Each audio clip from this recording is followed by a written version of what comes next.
He projects our family budget on the screen, and the room freezes when my exit date appears. I'm Emily Carter, 38, a former marketing coordinator from Plano, Texas. The projector hum fills the pause like a held breath, the light washing the wall with numbers that were never meant to speak out loud, and I stand where I was told to stand because movement would be a confession I didn't agree to make.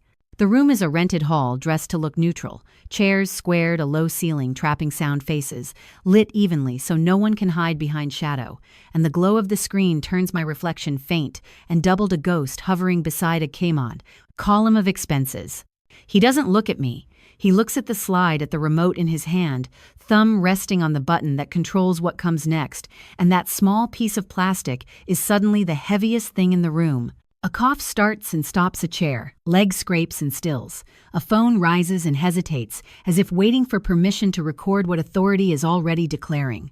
The numbers are tidy, color-coded professional, and the last line sits there like a verdict without a judge, a date framed as an administrative fact as if endings can be scheduled and approved. I feel the air change as people realize this is not a discussion that questions would require.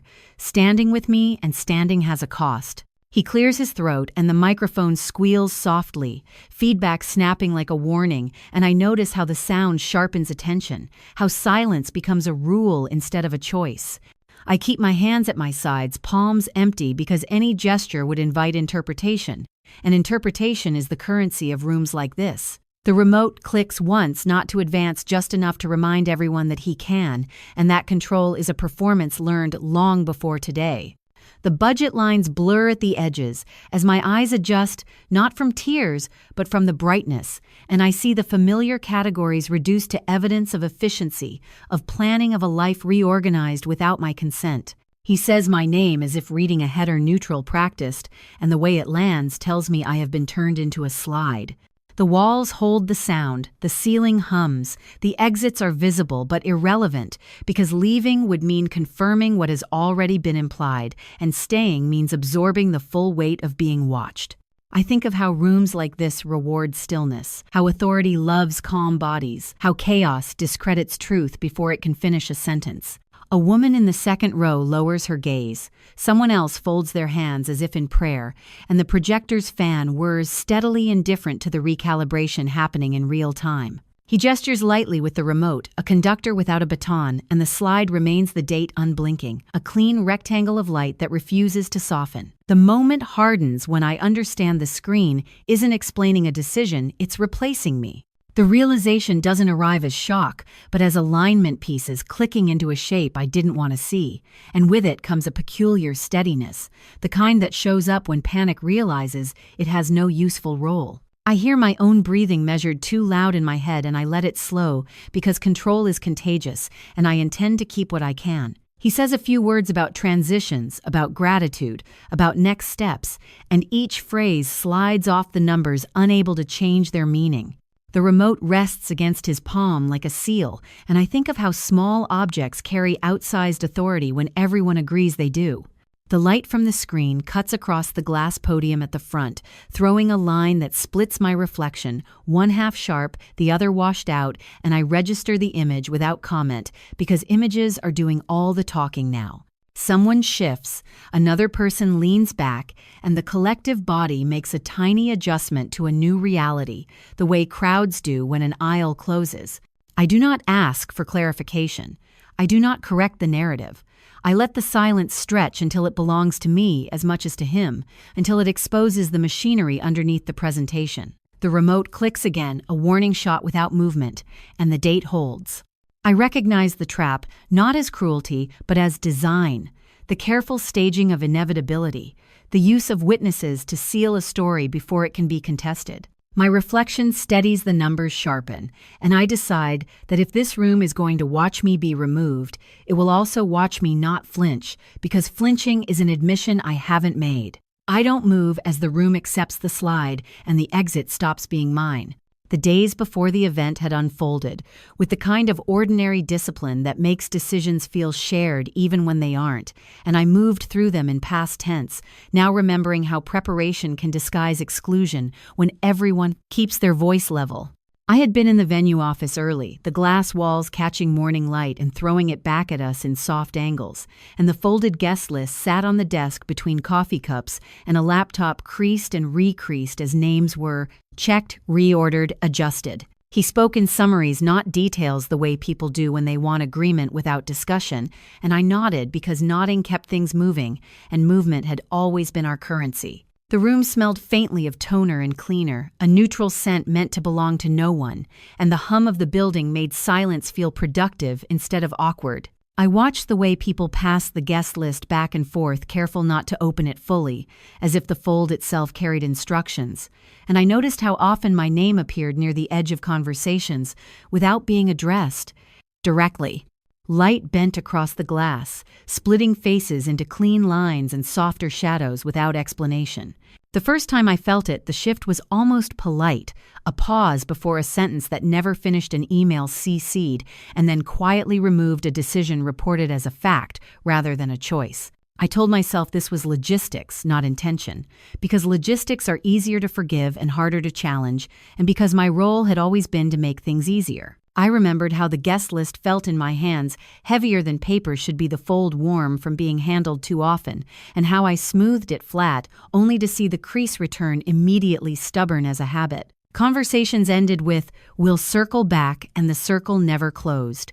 I heard my own voice offering solutions that weren't taken, and I logged that detail without emotion, the way you log weather changes when you know they'll matter later. Someone joked about timing, about keeping things tight, and I laughed because laughter kept me included, even as the margins narrowed. The office door opened and closed more frequently than usual, a traffic pattern that suggested coordination, and each time it did, the glass caught another reflection, doubling and blurring people until it was hard to tell who was listening and who was waiting. I remembered standing at the counter counting place cards, noticing that my place card was absent and then reappeared, shifted to a different stack, not removed, just repositioned, as if proximity could substitute for presence. The clarity arrived quietly when I realized my access was changing without a single argument. That was the moment suspicion took shape, not as accusation, but as math inputs and outputs no longer balancing. I asked a neutral question about seating flow and received a neutral answer that didn't address it, and the neutrality itself felt rehearsed. The folded guest list came back to me with a new crease, a subtle one near the corner, and I traced it with my thumb, thinking about how small adjustments add up to reroutes no one announces. The building's glass reflected the parking lot outside cars, arriving in orderly lines, and for a second I saw my own face split by a window frame, one half attentive, the other already peripheral. I kept my posture steady because posture signals belonging, and belonging buys time. Emails arrived with attachments that summarized decisions already made, and I noted the timestamps without comment, filing them away mentally because reaction would only speed the process. He spoke about alignment and thanked me for flexibility, and the words landed with the soft authority of compliments that close doors. I remembered how often flexibility had been framed as virtue, how it had trained me to accept rearrangement as collaboration, and I wondered when exactly the rearrangement had begun to exclude me. The guest list was folded again decisively this time and set aside, and I felt the quiet instruction embedded in that gesture: "We're done here." I left the office with the sense that the plan was intact because it no longer required my consent, and that the calm I was praised for was being used to smooth a path I wasn't meant to walk. I didn't confront him then. I cataloged the pattern the way one does when confronting would only teach the other side how much you know. The light on the glass sharpened as the sun climbed reflections, resolving into clearer outlines, and I took that as information, not comfort, because information lasts longer. By the time I noticed my name drifting toward the margin, the list had already learned where to fold. By the time I noticed the clipboard, it was already being treated as ordinary, which is how important things move when they're meant to avoid questions, and I remember the moment precisely because ordinary doesn't usually sit in a side office, with the door half closed and voices lowered. The office was just off the main hall, a narrow space with a desk pushed against glass, the kind of glass that reflects before it reveals, and the clipboard rested there with its metal clip catching light each time someone shifted. I didn't reach for it at first. I watched how it traveled, how it was picked up and set down with casual authority by someone who had never handled our logs before. A pen scratched quickly, initials added in the margin, and the sound cut through the hum of the building like a small announcement. When I finally took the clipboard, it felt warm recently, used, the paper edges slightly curled, and the heading read like a neutral promise of order, an incident log meant to document deviations, not create them. I scanned the entries without stopping my breathing, because stopping would draw attention, and the first thing that struck me wasn't what was written, but when. A line noted an access change, logged at 1042 AM Ref Code K 9L2 location, marked simply as back office.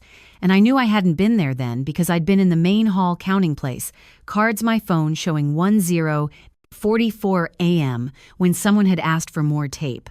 The difference was small enough to hide inside trust, but trust has limits, and this one was precise. Another entry listed a brief adjustment, no description, just a checkmark and initials. I recognized as his assistant someone who had never logged adjustments without a reason before. I kept my face neutral as I turned the page, the metal clip snapping softly, as if to remind me that sound carries, and I felt the weight of documentation settle in my hands like a choice I hadn't known I'd be offered. Light bent across the glass behind the desk, splitting my reflection into sharp and soft halves without explanation. The room outside continued its business laughter, drifting past the door, and I understood that whatever this was, it was meant to stay quiet. I didn't ask for clarification. I asked for context, a safer word, and received an answer that didn't match the ink. Someone said the log was just procedural and the phrase landed too quickly, the way rehearsed reassurances do when they're meant to end a line of inquiry. I nodded because nodding buys seconds, and seconds are useful when you're counting. I flipped back to the earlier entries and saw a pattern take shape. Not dramatic, just consistent. Small changes clustered around times I wasn't present, references to spaces I'd been told were unavailable, notes that assumed a future state as if it were already approved. I closed the clipboard and held it at my side, feeling the way people watched to see if I would put it back, and when I didn't, immediately the watching sharpened. Someone mentioned a schedule constraint, a reminder that we were running tight, and the pressure to return to the main hall pressed in like a polite hand on my back. I agreed because agreement kept the door open and set the clipboard down, deliberately aligning it with the edge of the desk, so the clip faced the glass. The metal reflected a thin line of light, clean and bright, and for a moment I saw the room doubled, people moving in sync on either side of the pane. The realization clicked when the log described decisions made before conversations anyone remembers having. It wasn't proof of motive, but it was proof of sequence, and sequence is how intent reveals itself without confession. I stepped back into the hall and let the noise cover me, noting how my questions stopped being invited, how instructions began to come through intermediaries, how my role shifted from participant to obstacle without anyone naming it. Later, when I crossed paths with a woman from operations, she mentioned in passing that things had been cleared upstairs, and the phrase didn't fit the building we were in. No upstairs to clear, just an authority she assumed I recognized. I asked who had cleared it and received a smile that didn't reach her eyes, the kind that signals the end of useful exchange. I checked my phone again, the time anchoring me, and compared it to the log entry in my head, the two refusing to align. I didn't confront him that night. Confrontation would have taught him what I knew, and I wasn't ready to spend that currency. Instead, I replayed the day in order, matching movements to notes, entrances to times, and each match tightened the shape of what was happening. The clipboard stayed where I'd placed it, but its presence followed me, a quiet ledger of choices being made around me. When I passed the glass wall again, my reflection steadied, less distorted now, and I took that as information rather than comfort. I understood that documentation had begun to move without me, that a record was being built to justify an outcome already selected, and that my calm had been factored in as a variable, not a virtue. I slept lightly, replaying the sound of the clip, snapping shut the way the pen moved, decisively, the ease with which neutrality can be used as cover. In the morning, I reviewed my messages, noting what wasn't there, the absence of requests that had always arrived before, and I marked the silence as part of the pattern. By the time the clipboard returned to the desk, it had already rewritten where I belonged. The public moment had been framed as a routine update, and in retrospect, that was the most efficient lie because routine keeps people seated, and I remember how the room settled into expectation before anything went wrong. The microphone was already live when he stepped forward. Its small red light steadied the wireless mic balanced in his hand with practiced ease, and the sound system hummed at a polite volume that suggested order. The chairs were filled, a familiar mix of colleagues, volunteers, parents, a few people with phones already in their laps, and the stage lights washed everyone evenly, so no one could pretend not to be seen. He thanked the room, glanced at the clock mounted near the exit, 10:58 a.m., and nodded to the operations table, a subtle cue that something had been rehearsed. The projector warmed, the screen brightened, and when the slide appeared, it was formatted like a report, not a confession. Columns aligned, totals rounded, and at the bottom a line labeled with language that made removal sound. Administrative. I felt the shift ripple outward as eyes tracked the numbers, and then stopped moving, the way crowds freeze when they sense they're being asked to witness something irreversible. He spoke calmly into the mic, the sound clean, amplified, just enough to erase private reactions. And he didn't look at me as he described transitions, a word that landed with a soft thud, because everyone understood who was being transitioned. A woman in the front row lifted her phone higher, the camera lens, catching the screen's glow, and a man near the aisle crossed his arms as if bracing against a draft. I stood where I had been placed, the podium glass reflecting the slide, faintly my outline split by light, and I kept my face neutral, because neutrality is legible in public, and legibility matters when stories are being decided. The mic squealed briefly as he adjusted his grip feedback, snapping attention back to him, and I noticed how the sound sharpened the room, how even small noises carried weight now. He advanced the slide once, then back again as if to confirm accuracy, and the date held steady, the timestamp in the corner, reading 1059, AM ref tag, SL04, a small detail meant to reassure rather than alarm. People began to exchange glances, the first wave of reaction moving from curiosity to discomfort, and then to silence as the implication settled. I felt the social recalibration happen in real time, the way bodies angle away from risk, the way proximity becomes a liability when authority has chosen a side. He gestured lightly with the mic toward the screen, inviting agreement without asking for it, and the invitation worked because disagreement requires standing alone. When the slide stabilized under the mic's echo, the room understood this was confirmation, not explanation. The words he used were procedural, but the effect was personal, and I watched as the crowd's energy shifted from passive to complicit, a second wave that avoided my eyes and focused instead on the authority at the front. Someone near the back whispered my name and then stopped, the whisper collapsing under the weight of amplification, and I realized that the mic didn't just carry his voice, it controlled the perimeter of acceptable sound. A cough started and died, a chair scraped and went still, and the projector fan whirred, steadily indifferent to the recalibration happening around it. He mentioned timelines, referenced alignment, and pointed again to the line that made my exit look scheduled, the language neat enough to discourage emotion. The operations manager stood near the wall, hands clasped around a clipboard, eyes fixed on the screen, and I noticed the way she avoided looking at me, the way her posture signaled compliance with a plan already in motion. The clock ticked over to 1100, a clean number, and the timing felt intentional, as if the hour itself had been recruited as a witness. He paused, waiting for questions that did not come, and the pause stretched just long enough to establish consensus by default. A phone chimed softly and was silenced immediately, the owner flushing as if caught doing something wrong, and the message was clear: interruptions were no longer welcome. I could feel the heat of the lights on my face, the dryness in my throat, and I kept my breathing measured because any visible reaction would be recorded and replayed without context. The slide remained unblinking, the numbers doing their quiet work, and I thought of how easily spreadsheets can be mistaken for truth when they're projected large enough. He cleared his throat again and thanked the room for its professionalism, a phrase that rewarded stillness and punished dissent, and I watched as people nodded, grateful to be included on the safe side of the line.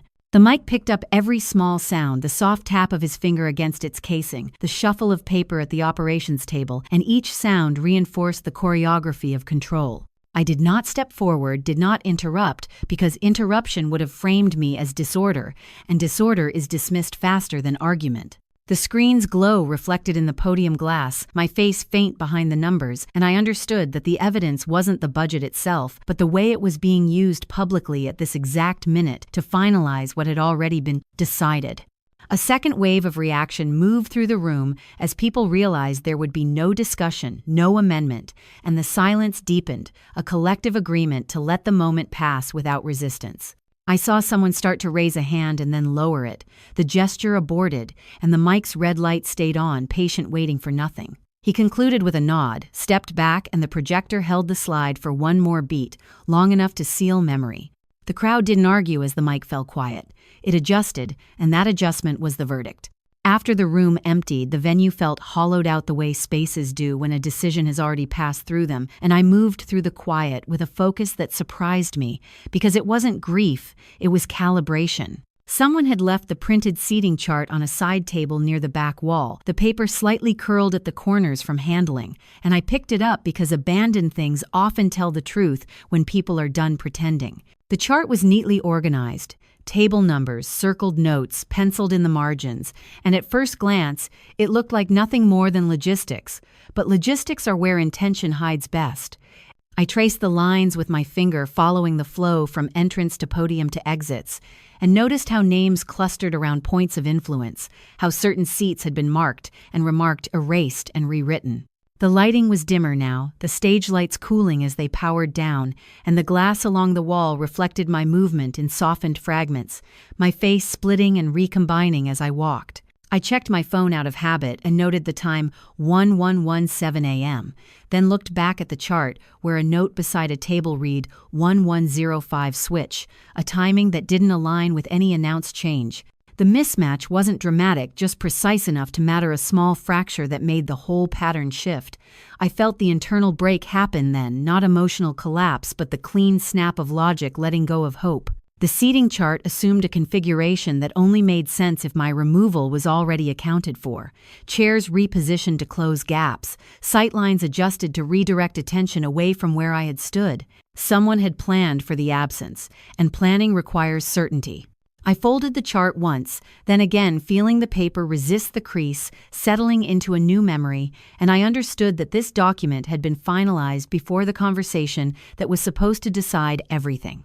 The venue staff moved quietly around me, collecting glasses, stacking chairs, and their efficiency underscored the point transitions are easiest when they're treated as cleanup. I asked one of them casually when the last seating update had been made, and she answered without thinking, citing a time earlier that morning before the update meeting had even begun. The answer landed without malice, just fact, and it altered my posture more than any accusation could have. I thanked her and stepped aside, letting her pass, because confrontation would have drawn attention, and attention was already a resource being spent against me. The chart listed badge colors next to names, small blocks of ink that signaled access levels, and I saw how mine had been downgraded quietly. The color lightened, as if that would soften the impact. The room's acoustics carried the scrape of a chair from across the hall, and I noticed how sound traveled now that the crowd was gone, how every movement felt exposed. I leaned the chart against the wall and studied it from a distance, letting the pattern reveal itself without commentary, and what emerged was a timeline that didn't need explanation. He had told me decisions were still being discussed, but the paper showed they had already been operationalized, a logic fracture so clean it felt almost merciful. That was the moment denial failed, replaced by a colder, steadier arithmetic. I wasn't being pushed out impulsively, I was being executed procedurally, and procedures leave trails. I folded the chart carefully and slid it into my bag. Not to hide it, but to preserve it, because objects like this lose their power when they're left to be reclaimed by routine. As I walked toward the exit, the glass doors reflected me clearly, now no longer split by stage light, and I noted the change without comfort. The building felt different, less hostile, and more indifferent, which was worse because indifference doesn't negotiate.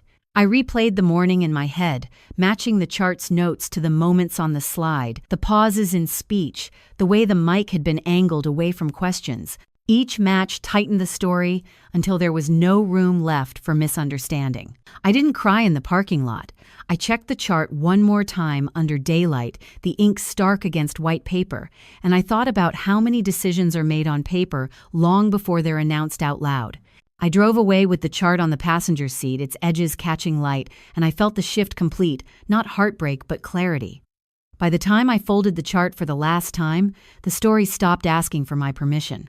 The meeting was scheduled as a check-in, a word that implies balance, even when the scales are already tipped, and I arrived knowing the shape of the room mattered more than the conversation.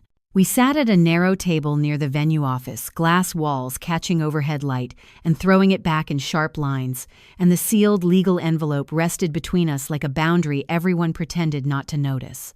He spoke first voice, even listing reassurances that sounded reasonable until you lined them up against what had already happened, and I listened because listening was still useful. The envelope stayed closed at first, heavy cream-colored, the seal intact, and I noted how often his eyes flicked to it as if confirming it was still there. Mark, the attorney, arrived late by design, apologetic, without being flustered, and placed his briefcase down with a precision that suggested limits rather than flexibility. He asked for the envelope without ceremony, broke the seal, and slid the contents out, the paper stiff, formal edges crisp.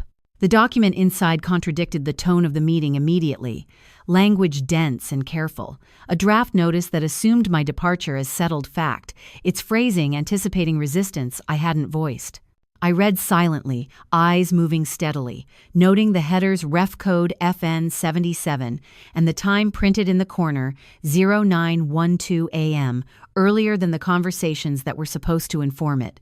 The room felt smaller, than exits present but functionally chained, and the glass reflected our faces back at us with new sharpness. Reflections sharpened when exits were delayed. He leaned back, hands open, and said the document was just a precaution, a phrase that collapses under its own weight when the precaution is already complete. Mark didn't argue. He clarified, pointing to clauses that outlined next steps, already sequenced timelines, locked options narrowed to the appearance of choice. I asked when the draft had been prepared, keeping my voice neutral, and the answer came too quickly, referencing a meeting that hadn't included me, a planning session framed as efficiency. The contradiction didn't need emphasis. It lived on the page, the ink doing the work words were trying to avoid. I felt the pressure shift the way it does when logic replaces hope, and my posture changed accordingly, shoulders settling, breath measured. The envelope lay open now, its flap bent back, the seal broken and useless, and I thought about how often authority hides behind paper until paper decides to speak. When the draft contradicted his reassurance line by line, the meeting lost its script and searched for a new one. He tried to steer the conversation back to feelings, to partnership, but the document refused to participate, its clauses indifferent to tone. Mark asked a question about notice periods, about compliance, about how public disclosures had already occurred, and the silence that followed was instructive. The glass wall reflected the table, the envelope, our hands doubling the scene into something that looked like evidence even before it was treated as such. I noticed the way his foot tapped once and stopped, the way he avoided looking at the timestamp again, and I logged those details without comment because they belonged to a later accounting. He said the draft would be revised, but revisions assume a pause, and nothing in the document suggested one. The time of day stamp mattered, not as proof of malice, but as proof of sequence, and sequence is where stories either hold or collapse. Mark slid the paper back into the envelope without resealing it, a small signal that things once opened don't return to their original state, and set it slightly closer to me than to him. The gesture wasn't dramatic, just accurate. I thanked Mark and gathered my bag, leaving the envelope on the table, because taking it would have shifted the narrative prematurely. As we stood, the glass caught our reflections again cleaner, now less forgiving, and I understood that the meeting had served its purpose by revealing the machinery underneath the reassurance. Outside the room, the hallway felt longer, the air cooler, and I checked my phone out of habit, noting the time, 1141 a.m., another anchor in a day full of them. I didn't confront him in the hall. Confrontation would have been noise, and noise would have obscured the signal the document had just sent. Instead, I walked with the calm of someone who knows the route is constrained but visible, who understands that doors are only locked when people agree not to test them. The envelope stayed behind, open its contents known, and that was enough for now. The pressure had shifted from persuasion to proof, and proof doesn't negotiate. The open envelope stayed on the table, and every exit felt measured from that point on. By the time I noticed the security earpiece, it was because it didn't belong in the conversation we were having, and that mismatch mattered more than what anyone was saying out loud. We were standing near the venue's side corridor, the one that runs parallel to the main hall without ever fully joining it, and the lighting there was brighter than necessary, a deliberate clarity that makes faces readable and excuses harder to hide. The earpiece sat snug against the curve of the ops manager's ear, a translucent coil catching the light each time she turned her head, and I understood immediately that whatever was unfolding had layers that weren't meant for me. She spoke calmly, hands folded around a clipboard she wasn't reading, and when she nodded, it was to something no one in front of her had said. He kept the tone friendly, almost conciliatory, thanking her for flexibility the way people do when they want compliance to feel mutual. I watched the exchange without interrupting, listening for the gaps rather than the words because gaps are where coordination leaks. The hallway amplified small sounds, the click of a door latch down the corridor, the soft buzz of the overhead lights, and I felt the pressure of time settle in, not as urgency, but as scheduling the kind that assumes outcomes. I asked a simple question about access timing, framing it as logistics, and she answered with numbers instead of explanations referencing badge colors and window lengths, her eyes flicking briefly to the earpiece before returning to me. The answer confirmed what the documents had implied. Controls were already in place, contingencies set, paths narrowed to prevent disruption. He smiled as if this was reassuring, as if preparedness equaled care, and I let the smile pass because it wasn't meant for me, it was meant for the process watching itself work. Someone spoke quietly into the earpiece, then a murmur I couldn't make out, and she nodded again, the motion crisp, rehearsed. The confirmation slipped out when she mentioned that the stage crew had been instructed to hold positions until after the close, a phrase that assumed a close I hadn't agreed to. I didn't challenge her. I asked who had issued the instruction, and she answered without thinking, naming his office, not him, a careful distinction that mattered. That answer altered behavior immediately. My questions stopped being directed at him and started orbiting the system, and the system responded because it recognizes its own language. The earpiece hummed faintly, almost imperceptible, and I realized that authority was already present, just not visible, yet waiting on sequence rather than truth. I checked the time on my phone, 2:14 p.m., and noted how often time had become a constraint, today a ladder narrowing options rung by rung. He suggested we keep things informal, a request that arrives only when formality would expose too much, and I agreed because agreement kept me close enough to listen. The ops manager adjusted the earpiece, pressing it slightly as if to hear better, and I caught the brief tension in her jaw, the sign of someone balancing instruction against reality. She confirmed under the guise of reassurance that no one would be allowed on stage without clearance, that audio channels were locked, that recordings would be preserved per policy, and each phrase landed as witness rather than comfort. The confirmation didn't accuse him. It established that the machinery had already chosen sides. I felt the clock pressure tighten then, not because of a deadline announced, but because of one assumed the way rooms prepare to close before they say so. He shifted his weight, glanced toward the main hall, and asked if everything was set, a question that pretended neutrality, while seeking endorsement. She answered yes, adding a detail about door control that he hadn't requested, and the addition told me more than the answer. The corridor felt narrower, not physically but procedurally exits, still visible, but now managed, and I thought about how control doesn't need force when it has choreography. I kept my voice even and thanked her for clarity, and the gratitude landed oddly, as if she hadn't expected acknowledgement from the person being constrained. She hesitated, then met my eyes just for a second, and in that second, the earpiece crackled again, louder, this time a reminder of the channel she belonged to. He moved to end the conversation, suggesting we reconvene later, a deferral that assumed there would be a later on his terms. I didn't argue. I stepped back, letting the hallway swallow the moment because confrontation would have shifted attention away from what had just been confirmed. As we separated, I heard her relay a brief update into the earpiece, her words clipped operational, and I noted the phrasing because phrasing reveals allegiance. The building's glass at the corridor's end reflected the scene cleanly. Now no distortion, just faces in alignment with their roles, and I understood that the witness had been given, even if it hadn't been framed as such. The pressure escalated not through threat, but through coordination, the quiet tightening that happens when systems prepare to execute. I walked toward the exit without leaving, testing the boundary of movement, and no one stopped me because stopping me would have been premature. The clock above the hall ticked to 2:16 p.m., another rung, and I logged it without comment.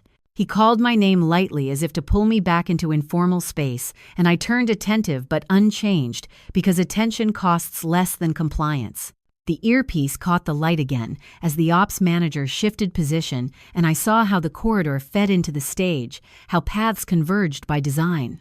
When the earpiece confirmed instructions were already active, I understood the trap had a schedule. The still image arrived without ceremony, which was fitting because the most damaging reversals often enter rooms quietly and then refuse to leave.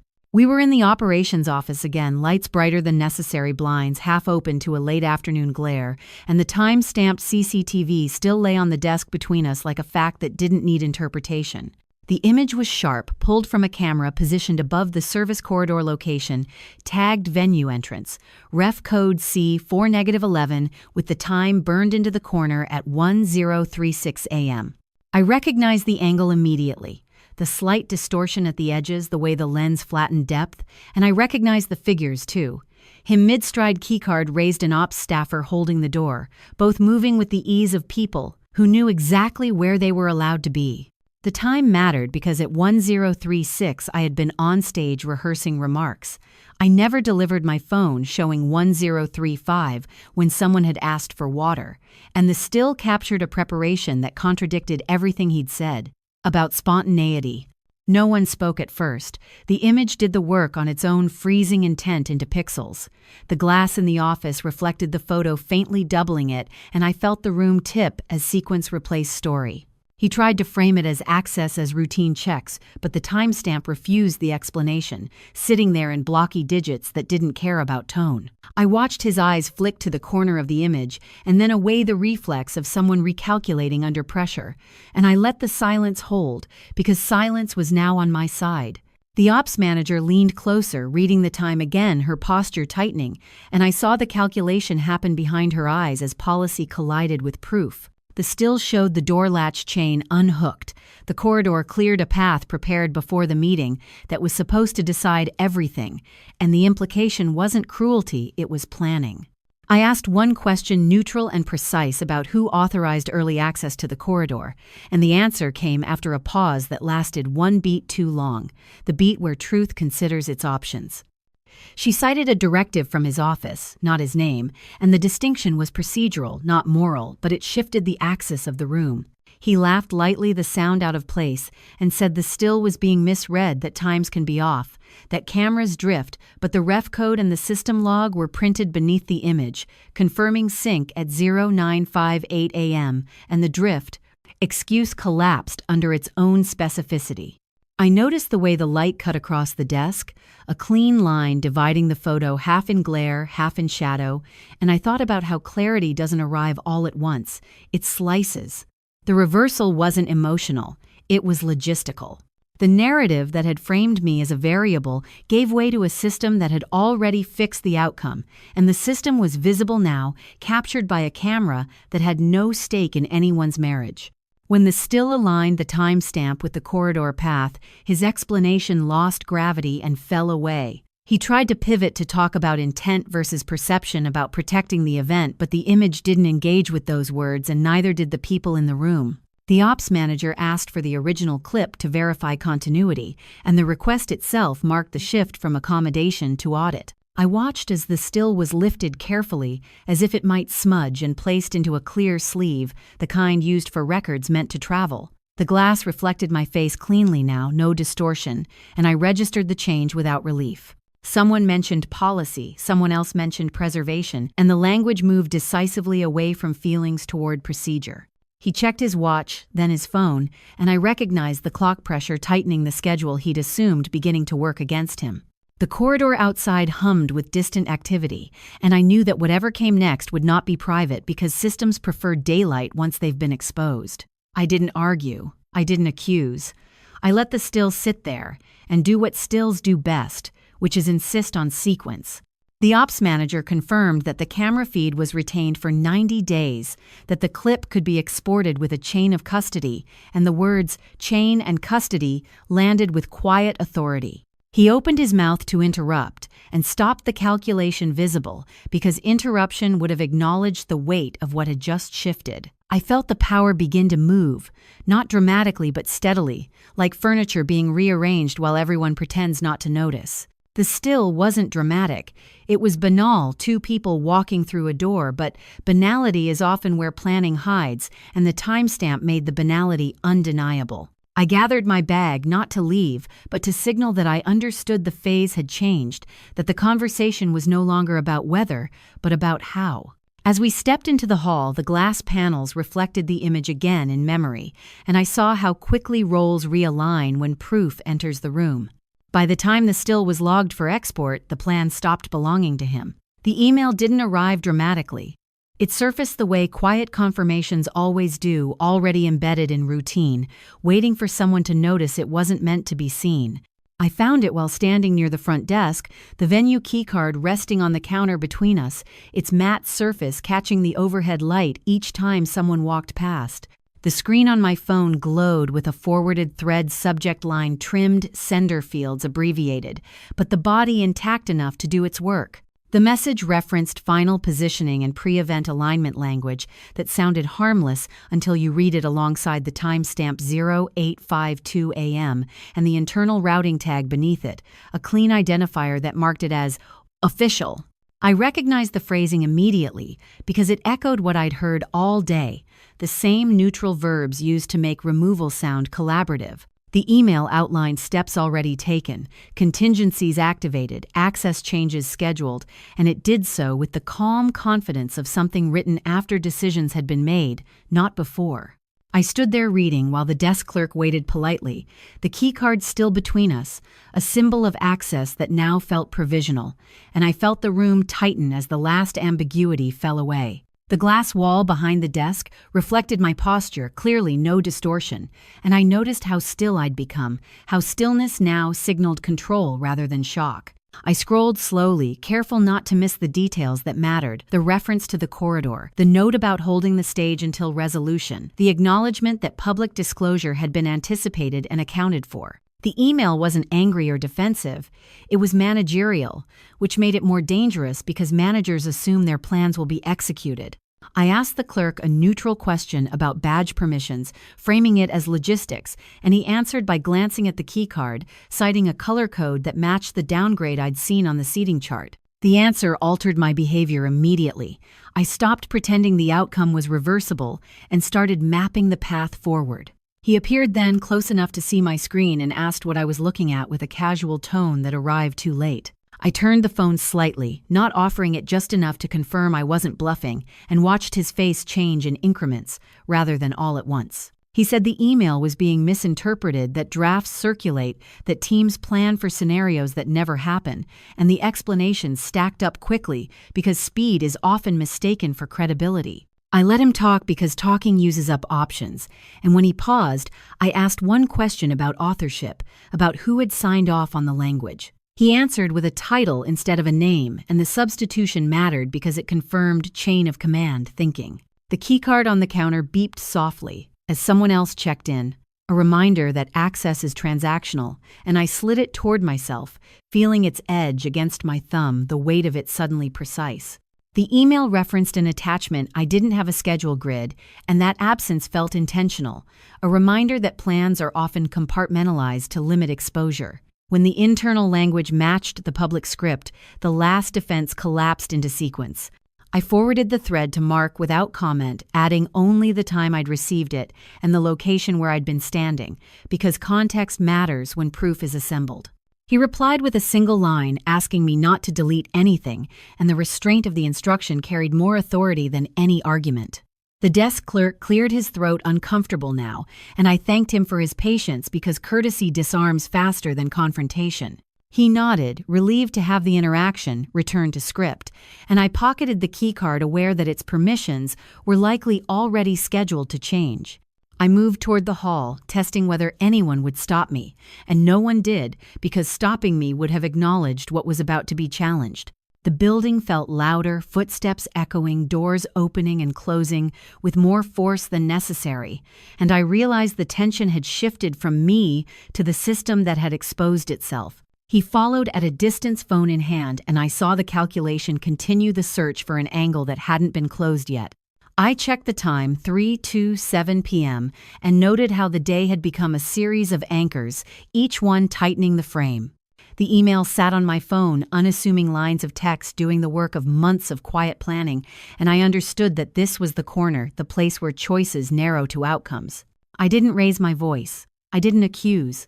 I let the document exist in shared space, because shared space is where authority becomes accountable. With the email logged and the keycard warm in my hand, the exit narrowed to one direction. The stage was reset with a precision that felt deliberate. Chairs squared again, the podium centered, and the bright stage spotlight angled to remove any ambiguity about where attention would land. The time on the wall clock read 4:02 p.m., and the number mattered because the room had learned to listen to time today. I stood near the front, not on stage, yet feeling the heat of the light as it cut a clean circle across the floor, bleaching color from faces and leaving no place for shadow to argue. Phones were visible now, held openly, not furtive, their lenses catching the glow as if the light itself were permission to record. The ops manager gave a small nod from the side, a signal that the audio channels were live, and the room settled into a hush that wasn't polite but expectant. He approached the podium with the practiced confidence of someone who still believed tone could outrun sequence, and for a moment I let him speak because the order of things matters when proof is about to arrive. He thanked everyone again, repeated the language of transitions, and gestured toward the screen as if familiarity could soften what was coming. I stepped forward then into the edge of the light, not interrupting but occupying space the way facts do when they're ready to be seen. The spotlight flared slightly as I moved the circle tightening, and I felt the room lean in, a first wave of reaction moving from curiosity to alertness. I placed the composite on the podium, not a single document, but a sequence arranged to speak without commentary, and the projector woke with a low hum, the screen brightening in stages. The first image appeared, the budget slide with its tidy columns, the date intact, timestamp visible in the corner, and I let it hold for a beat so recognition could do its work. A murmur passed through the rows, the second wave, and phones lifted higher, the recording vector unmistakable now. I advanced to the next frame without speaking, the CCTV still filling the screen, ref code and time burned in corridor angle clear, and the room's sound shifted, breath catching in pockets as people aligned what they were seeing with what they'd been told. The spotlight held steady, washing the podium and the screen in the same unforgiving light, and I could see his posture change as sequence replaced story. I advanced again, the internal email projected large enough to read routing tags visible, the timeline anchoring it before the morning's meeting, and the murmurs fell away into a silence that wasn't agreement but comprehension. The ops manager stepped closer to the side table, her presence no longer neutral, and I noticed the way she glanced toward the aisle as if checking a cue. I spoke then, briefly naming only the order in which things had occurred, not assigning motive, letting the materials do the accusing, because materials don't raise their voices. The third wave moved through the room, disorder, not chaos, but the kind of unsettled shifting that follows when witnesses realize they're watching proof, not performance. When the sequence locked under the spotlight, authority lost its story and kept only the record. Someone near the front asked a question and then stopped, recognizing that questions belong to a different phase. He attempted to respond, words arriving quickly, but the mic didn't help him now. Amplification made the strain audible, and the room reacted to the strain more than to the content.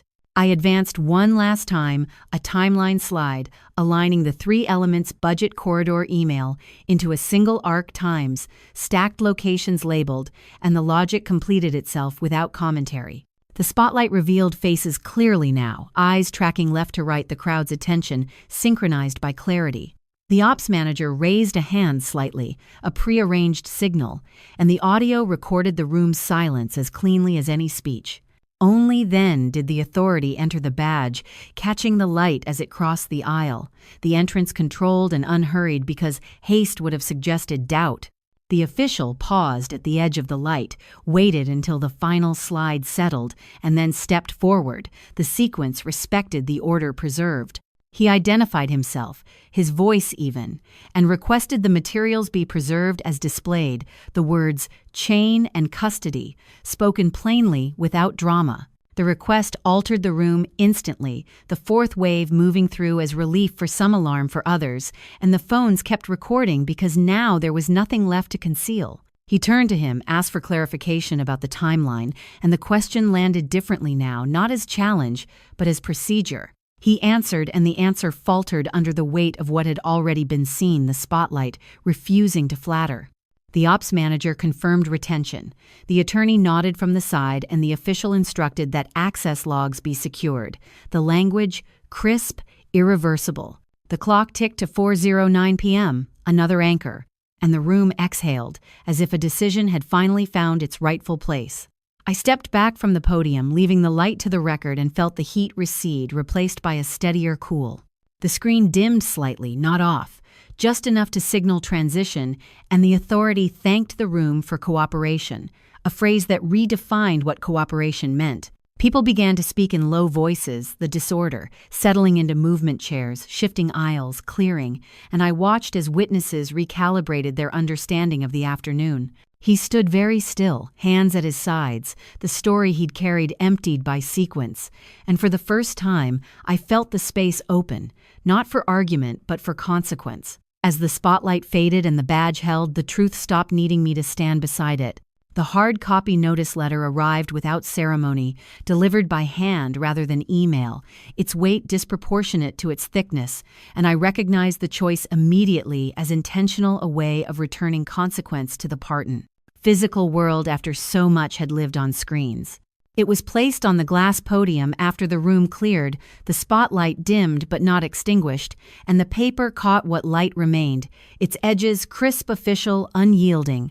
The letterhead was plain, the language restrained, and the tone procedural, which was exactly right, because justice when it works doesn't need adjectives. I stood a few steps back and watched as the authority read from it, not aloud, but with the quiet concentration of someone confirming sequence, and the sound of the room shifted as chairs were stacked and footsteps receded, leaving only the soft hum of equipment powering down. He remained near the aisle, posture stiff, no longer speaking, because speaking had become a liability now that the record was complete. The notice referenced timelines already observed, disclosures already made, and obligations triggered by what had occurred publicly, and I noted how carefully it avoided character judgments, choosing instead to name actions and their effects. Mark stood to the side, hands folded, nodding once as the official reached the section on interim measures, a nod that signaled the work had moved from argument to administration. The glass reflected the letter faintly, my outline steady, behind it no longer split by glare, and I registered the change as information rather than relief. The authority explained next steps with the calm cadence of process, emphasizing preservation, access boundaries, and review, and each item landed with the weight of inevitability because it followed the order that had been demonstrated. He attempted to interject once a sentence half-formed, and the official raised a hand, not sharply, just enough to pause him, a small gesture that carried more force than any raised voice. The letter was slid across the podium toward him, the paper whispering softly as it moved, and the sound felt final in a way words rarely do. He picked it up, scanned the first paragraph, and I saw the moment when the performance ended, when the realization arrived that this was not a debate but a handoff. The authority asked if there were questions about procedure, not about fairness, and the distinction mattered because procedure is where accountability lives once fairness has been compromised. He shook his head, the movement tight, and the room accepted that answer without commentary.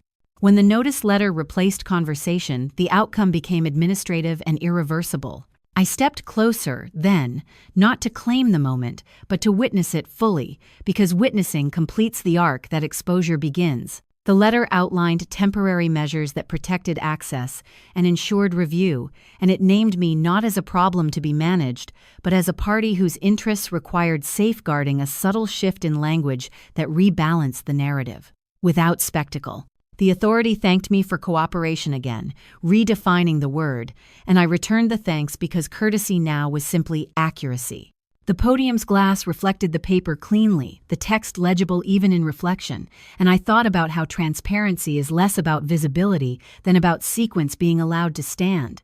He folded the letter once carefully, as if folding might make it smaller, and tucked it into his jacket, the motion precise, practiced, and out of place in a moment that resisted performance. Mark collected his briefcase and spoke quietly to the official about timelines, the two of them, aligning calendars with the ease of professionals who trust process more than promises. The ops manager confirmed that recordings had been archived and that access logs were secured.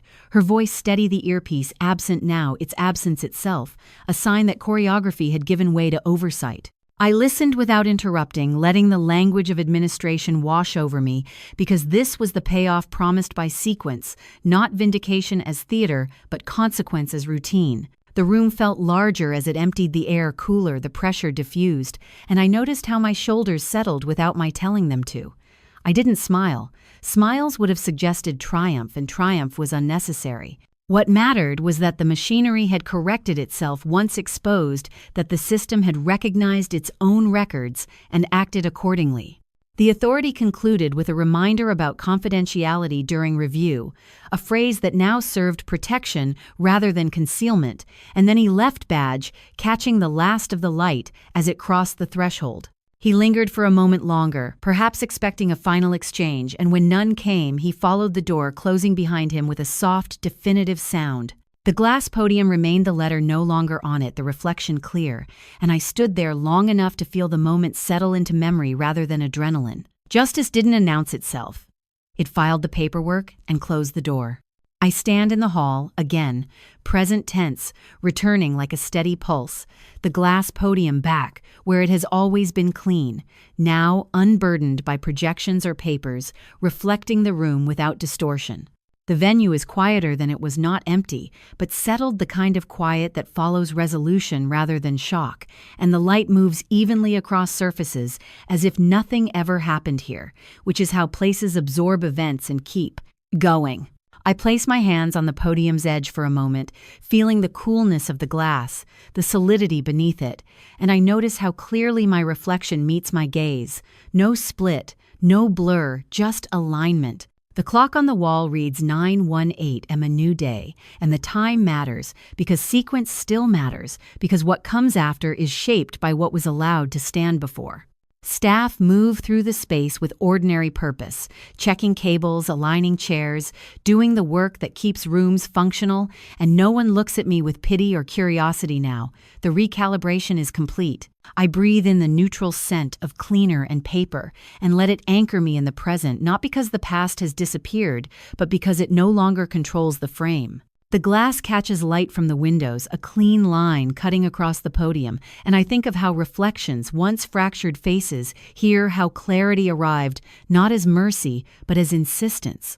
I gather my bag lighter now that it no longer carries documents meant to prove what has already been acknowledged, and I move through the room without scanning for exits, because exits are no longer the point. A few people nod as they pass, a recognition that is quieter than apology, and that suits me because apologies belong to stories that still need repair. I step outside briefly, feel the air shift, then return, choosing to remain rather than flee, a choice that feels small but significant after weeks of being repositioned. The glass podium reflects the doorway behind me, open, unguarded, and I register the image as information, not symbolism. Mark text to confirm timelines and next steps, the language procedural calm, and I reply with a simple acknowledgement, trusting the process to do what it does best when left alone. I think about how easily narratives fill silence, how quickly people accept versions that relieve them of responsibility, and how today's quiet feels earned because it rests on sequence rather than spin. The room's acoustics are softer now, footsteps, less amplified voices contained, and I realize that the building itself seems to have relaxed, as if tension had been structural and has finally been released. I don't replay the scenes in my head the way I once did. I let them exist as they are complete, because repetition is only useful when outcomes are unresolved. I notice the glass again, how it holds light without bending it, how my reflection stands whole, and I think of the months I spent accommodating folds, smoothing creases that always returned believing flexibility was protection. Flexibility kept things moving, yes, but it also taught others where to push, and I understand that lesson now without bitterness. A custodian pauses near the podium, adjusts its position by an inch, and the care taken with the object feels like a quiet endorsement of accuracy, of things being placed where they belong. I help him steady it, our hands briefly, sharing the task, and we exchange a nod that needs no explanation. The day's schedule resumes around me, ordinary and unremarkable, and that ordinariness feels like a gift earned through exposure rather than endurance. I walk to the edge of the stage and look out at the chairs, empty now, imagining them filled again for some other purpose, some other story, and I feel no urge to warn anyone because the warning has already been written into the room. What remains isn't triumph, but the rare relief of seeing reality reflected cleanly. I step back, letting the stage exist without me, and move toward the exit with an unhurried gait, aware that leaving by choice is different than being removed by design. Outside, the light is bright but not harsh, the kind that clarifies without interrogating, and I pause long enough to feel the shift settle into habit. I check the time once more, not out of vigilance but habit, and then I put the phone away, trusting that not every moment needs to be anchored anymore. When I return inside to collect the last of my things, the glass podium stands exactly where we left it, steady, reflective, unremarkable, and I smile briefly, not for anyone else, but for the alignment I can finally see without effort. The glass no longer bends, it simply tells the truth.